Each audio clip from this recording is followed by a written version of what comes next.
Hello, good morning. Today we'll learn Class 6, Chapter number 7, Getting to Know Your Plants. First, we have to learn in this chapter herbs, shrubs and trees. What is herbs? Plants with green and tender stems are called herbs. They are usually short and may not have many branches. They are also used for food, flavoring, medicine or perfume. Herbs are used for food, medicine, perfume, right? Now shrubs. The second is shrubs. Some plants have stem branching out near the base. You can see that. The stem is hard but not very thick. Such plants are called shrubs. What is shrubs? So, the stem is hard but not very thick. Such plants are called shrubs. An area cultivated shrubs in a park or a garden is known as shrubbery. You can see that picture. Then trees. We know the trees. Some plants are very tall and have hard, thick brown stem. The stem have branches in the upper part much above the ground. Such plants are called trees. They tend to be long-lived, some reaching 1,000 years ago. Now the climber and creepers. What is climber and what is creeper? We have learned scrub, herbs and trees. Now the climbers and creepers. Here the climbers. Here some by example. Grapevine, pea, money plant are called climber plants. Plants, what is climber? So plants that take support on neighboring structures and climb are called climbers. They have to take support. Now the creepers.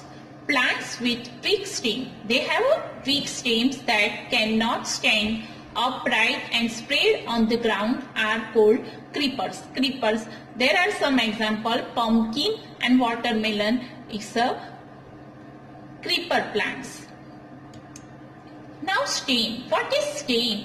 The stems helps the waters and minerals go to the leaves. Other parts are attached to stem through narrow tubes inside them. These are called stem. Now the leaves. Leaves is very simple. The leaf is organ of the plant. The part of leaf by which it attached to the stem called petiole. The broad green part of the leaf is called here petiole, lamina. The lines on the leaf are called veins. And the thick vein in the middle is called midrib. Thick part midrib. The design made by veins in a leaf is called leaf venation. Again, these are the vein, these are the blade, here the midrib. What is midrib? So, the thick vein in the middle is called midrib. Here the midrib. The petiole. The part of the leaf which is attached to the stem is called petiole. Now the leaf venation.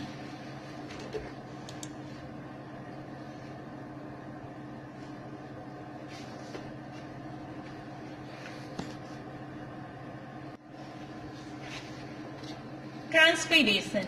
Water comes out from the leaves in the form of vapor by a process called transpiration. Again, water comes out from the leaves in the forms of vapor. Which form?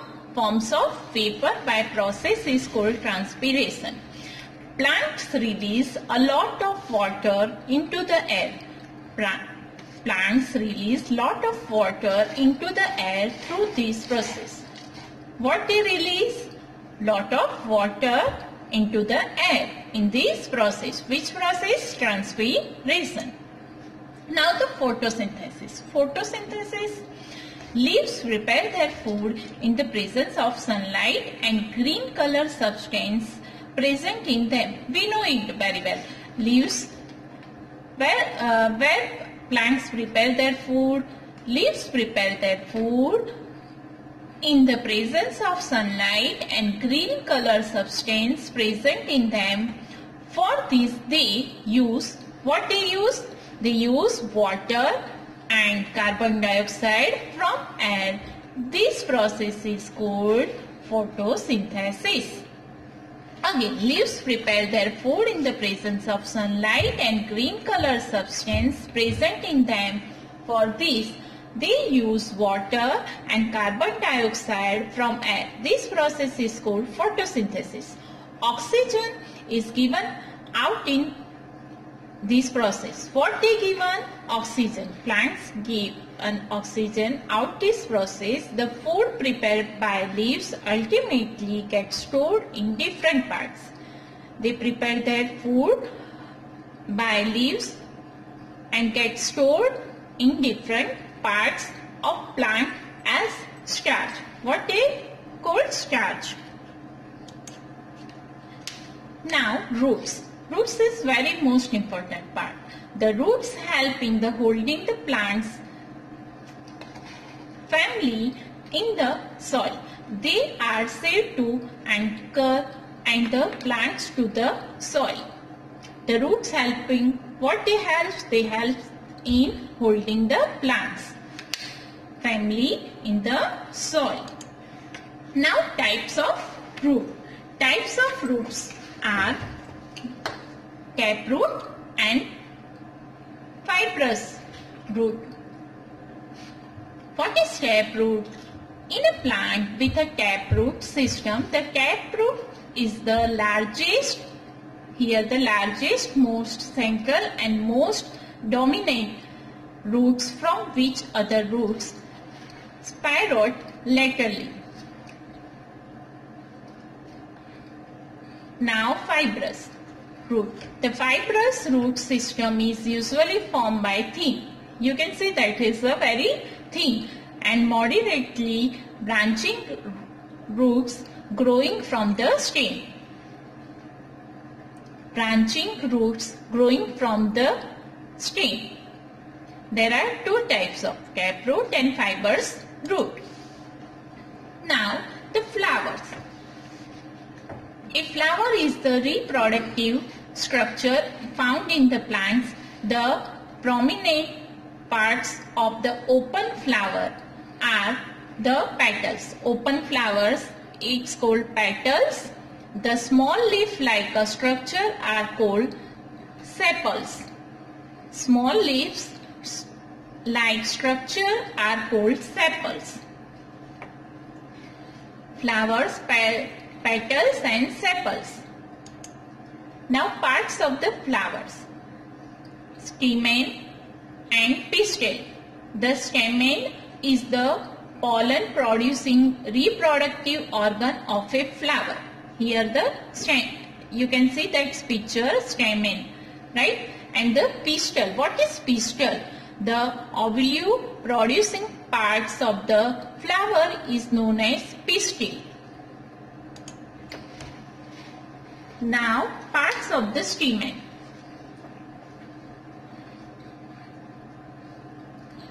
Anther. The part of the stamen where the pollen is produced. What is anther?